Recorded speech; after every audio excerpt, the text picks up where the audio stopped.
Good morning students. स्वागत है आपका एक नए वीडियो लेक्चर में। आज का ये वीडियो लेक्चर जो पिछले वीडियो लेक्चर है उसी के आगे का पार्ट है। इसमें हम 2016 में आए ऑब्जेक्टिव क्वेश्चन पेपर के सॉल्यूशन को देख रहे हैं। तो ये जो क्वेश्चन पेपर है, ये इसका जो सब्जेक्ट है वो आपके थर्ड ईयर का जो EL 301 जिसका नाम है इलेक्ट्रॉनिक सर्किट, उससे हम ले रहे हैं। तो इसके सॉल्यूशन को आगे बढ़ाते हुए हम आज के इस क्वेश्चंस को लेते हैं। तो जो पहला क्वेश्चन है वो हमारा 12 नंबर क्वेश्चन है, जो ये कह रहा है कि the feedback in emitter follower amplifier is emitter follower amplifier जो होता है उसमें फीडबैक कितना होता है। 4 ऑप्शन है, 50, 100, 0, 25। अब इसमें हमें देखना है कि एमीटर फॉलोअर जो सर्किट होता है वो होता क्या है। एमीटर फॉलोअर सर्किट सिंपल हमारा एक कॉमन एमीटर एम्पलीफायर होता है, जिसमें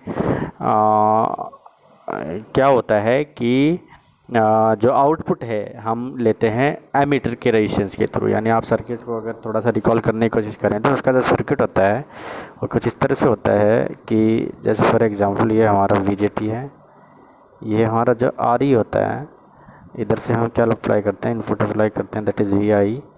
तो इधर से जो भी है हम RCA देते हैं और ये प्लस VCC। हमारा जो आउटपुट होता है वो यहाँ से लेते हैं, यानी इस पॉइंट से लेते हैं, इस एमिटर रेजिस्टेंस के अक्रॉस हम आउटपुट लेते हैं। और ये कॉमन एमिटर है।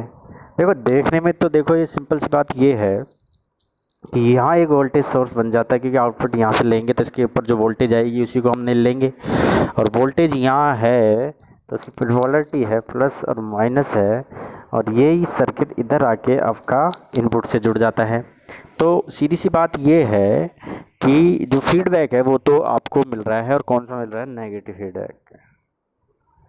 नेगेटिव फीडबैक आपका है। अब नेगेटिव फीडबैक आपका वापस आके इनपुट को मिल रहा है और उसके बाद आपका आउटपुट आपको मिलेगा। अब आपको देखने वाली चीज़ ये है कि जो एमीटर फॉलोअर सर्किट होता है उसको एक बफर सर्किट भी बोलते हैं। बफर सर्किट का मतलब क्या होता है कि वो सर्किट जो किसी सिग्नल को कुछ भी एम्पलीफाई नहीं करता है, केवल जितना इनपुट लेता है उतना ही आउटपुट आपको दे देता है। बस फ़र्क क्या होता है कि ये सर्किट इनपुट और आउटपुट रेजिस्टेंसेस जो होते हैं उनको बैलेंस करता है, जिसके कारण ये जो इसका जो गेन होता है वो अप्रोक्सीमेटली कितना होता है, 1 के बराबर होता है। तो इस लॉजिक से अगर हम सोचें कि जितना इनपुट दिया उतना ही आउटपुट हमारा आ रहा है और इसका जो गेन 1 है, तो एक जो इसका आंसर हो सकता है वो हो सकता है 0 फीडबैक। लेकिन इसका आंसर कई सॉल्यूशंस में 100 भी हो सकता है, क्योंकि नेगेटिव फीडबैक है और हम जानते हैं कि नेगेटिव फीडबैक में फुल फीडबैक आपके इनपुट को जाके मिलती है।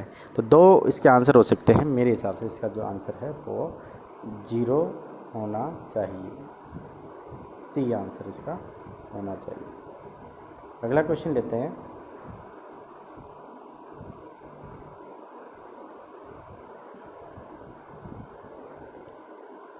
अगला क्वेश्चन है नेगेटिव फीडबैक इन एम्पलीफायर में नेगेटिव फीडबैक क्या करती है। पहला ऑप्शन ये है कि वो इसकी जो लोअर कट ऑफ फ्रिक्वेंसी है उसको और कम कर देती है। दूसरा ऑप्शन है कि ये उसकी अपर कट ऑफ फ्रिक्वेंसी को बढ़ा देती है। तीसरा ऑप्शन ये है कि वो उसकी बैंडविड्थ को बढ़ा देती है। और चौथा ऑप्शन है all of the above.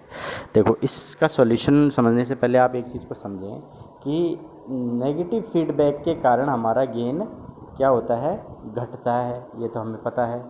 Okay, gain घटता है तो हम जानते हैं कि एक होता है गेन और एक होती है बैंडविड्थ। ये हमेशा कांस्टेंट रहती है कि अगर आपका किसी कारण से गेन बढ़ा तो आपकी बैंडविड्थ को घटना पड़ेगा, क्योंकि ये कांस्टेंट होता है इसका प्रोडक्ट। और अगर आपका गेन घटा तो आपकी बैंडविड्थ को बढ़ना होगा इसको बैलेंस करने के लिए। तो अब हमें एक चीज़ पता है कि नेगेटिव फीडबैक के कारण जो गेन है वो क्या करता है, घटता है।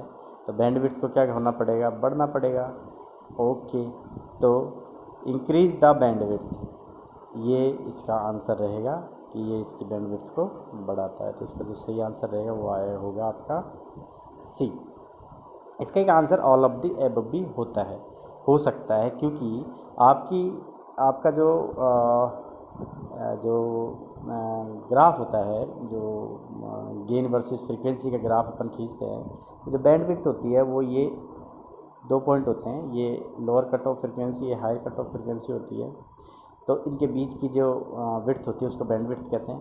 अब अगर हम इस लोअर को इधर खींच दें, इसको इधर खींच दें, तो बैंडविड्थ बढ़ेगी। तो 2 पॉइंट और बोल रहा है ये, तो 2 पॉइंट के हिसाब से ये कह रहा है कि लोअर कट ऑफ फ्रीक्वेंसी को कम कर दिया, हायर को बढ़ा दिया। तो बैंडविड्थ तो तभी बढ़ेगी जब लोअर हो जाए, हायर और आगे चली जाए।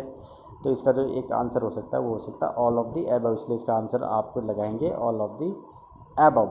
अब पेपर में जो ऑप्शन दे रखे हैं उसके हिसाब से सी भी हो सकता है और डी भी हो सकता है। तो आप ऑल ऑफ दी लगाएंगे तो ये भी सही है। अगला क्वेश्चन लेते हैं। अगला क्वेश्चन बोल रहा है कि नेगेटिव फीडबैक एम्पलीफायर जो होता है उसमें, उसके बारे में कौन सी स्टेटमेंट गलत है। पहली है कि it widen the separation between 3 dB frequency, यानी उसको बढ़ा देता है। अभी थोड़ी देर पहले पिछले क्वेश्चन में हमने देखा कि उसकी 3 dB फ्रीक्वेंसी को बढ़ा दिया, यानी लोअर को लोअर और हायर को हायर कर दिया, यानी बैंडविड्थ बढ़ गई। तो ये सही बात है। दूसरा पॉइंट कह रहा है कि ये गेन बैंडविड्थ प्रोडक्ट को बढ़ा देता है। अब मैंने आपको बताया कि गेन बैंडविड्थ प्रोडक्ट कभी बढ़ता नहीं है, गेन बैंडविड्थ प्रोडक्ट हमेशा कांस्टेंट रहता है। तो बात ये यहीं पर गलत होगी। इसमें से एक स्टेटमेंट जो गलत थी वो यही आ गई आपकी बी, कि गेन बैंडविड्थ प्रोडक्ट तो आपका कांस्टेंट रहेगा, ना कि बढ़ेगा। क्योंकि अगले ऑप्शन दे रखा है कि स्टेबिलिटी बढ़ाता है। ऑब्वियसली नेगेटिव फीडबैक से स्टेबिलिटी बढ़ती है, इसीलिए हम लोग नेगेटिव फीडबैक को लेते हैं, क्योंकि वो गेन घटाता है। गेन हमें ज़्यादा चाहिए लेकिन वो घटाता है, लेकिन स्टेबिलिटी बढ़ाता है, हमें स्टेबिलिटी भी चाहिए, ठीक है। और रिड्यूस डिस्टॉर्शन, इसको भी कम करता है। ये सारे इसकी कैरेक्टरिस्टिक्स है। तो इसका जो आंसर है वो बी आंसर। अगला क्वेश्चन लेते हैं। अगला क्वेश्चन कह रहा है कि कलेक्टर टू बेस बाइस जो सर्किट होता है, ट्रांजिस्टर एम्पलीफायर होता है, वो एक एग्जाम्पल है नेगेटिव फीडबैक का। अब जो फीडबैक हमने पढ़ी थी, 4 टाइप की फीडबैक थी, अब चारों ही ऑप्शन में दे दी इन्होंने। Voltage shunt, voltage series, current shunt and current series. अब इसका आंसर करने के लिए आपको पता होना चाहिए सर्किट, इसका सर्किट कैसा होता है कलेक्टर टू बेस वाला। अब देखिए, आपने सैम्पलिंग और मिक्सिंग टेक्निक देखी थी कि आउटपुट से जब आप वोल्टेज को सैंपल करते हैं तो जो आउटपुट पर जो वोल्टेज आएगी वो आपकी सीरीज में आएगी, और इनपुट की तरफ से अगर आप मिक्स करते हैं किसी करंट या वोल्टेज को, तो वो उस हिसाब से उसका नामकरण होता था कि किस तरह से सैम्पलिंग एंड मिक्सिंग हो रही है। तो यहाँ पे इसके सर्किट को अगर आप देखें कि collector to base bias circuit आप बनाने जा रहे हैं, ये इस तरह से। ये मान लो हमारा एक इनपुट है, ऐसे जुड़ा हुआ है, ये ग्राउंड है, ये इनपुट है। कलेक्टर टू बेस का मतलब ये है कि इसके बीच में एक रेजिस्टेंस है, ये कलेक्टर है, ये बेस है, ये आर है। अब देखिए इस आर के कारण, ये जो आर है इसके कारण एक करंट ऐसे जाएगा, दैट इज़ फीडबैक करंट। अब देखो ये मिक्सिंग है, इसको क्या बोलते हैं, मिक्सिंग हो रही है। अब इधर से हम क्या लेंगे, आउटपुट। तो आउटपुट पर तो आपके पास क्या है, वोल्टेज, और ये मिक्सिंग हो रही है शंट में, क्योंकि करंट है, करंट का मतलब शंट में मिक्सिंग होगी। इट मीन्स इसका जो नामकरण अगर आपने पढ़ा हो तो आउटपुट पर वोल्टेज है, तो पहले तो जो इसका नामकरण आता है पहले वोल्टेज, आउटपुट आता है तो आउटपुट पे है वोल्टेज, और इनपुट में करंट है तो वो शंट में कर रहा है, तो इसका जो नाम हो गया वो वोल्टेज हो गया, वोल्टेज शंट। अब आप देखिए वोल्टेज शंट किस नंबर पर है, ए। इसका जो आंसर रहेगा वो ए आंसर रहेगा, voltage shunt negative feedback amplifier. तो ये आपके समझ में आ गया। अगला क्वेश्चन देखते हैं। अगला क्वेश्चन कह रहा है कि तो the value of loop gain in an oscillator circuit is sustainable oscillation is. देखो इसमें सीधा सीधा ये पूछ रहा है कि बार्कहाउसन क्राइटेरिया जो आप लोगों ने पढ़ा है ना, बार्कहाउसन क्राइटेरिया, उसका वो क्या बोलता है कि स्टेबल ऑसिलेशन के लिए, यानी आउटपुट आपका स्टेबल आए उसके लिए बार्कहाउसन क्राइटेरिया फुलफिल होना चाहिए। और वो क्या बोलता है कि लूप गेन जो होता है वो क्या होना चाहिए, यूनिटी होना चाहिए। तो इसका सीधा सा आंसर हो गया कि आपका जो आंसर है वो बी है।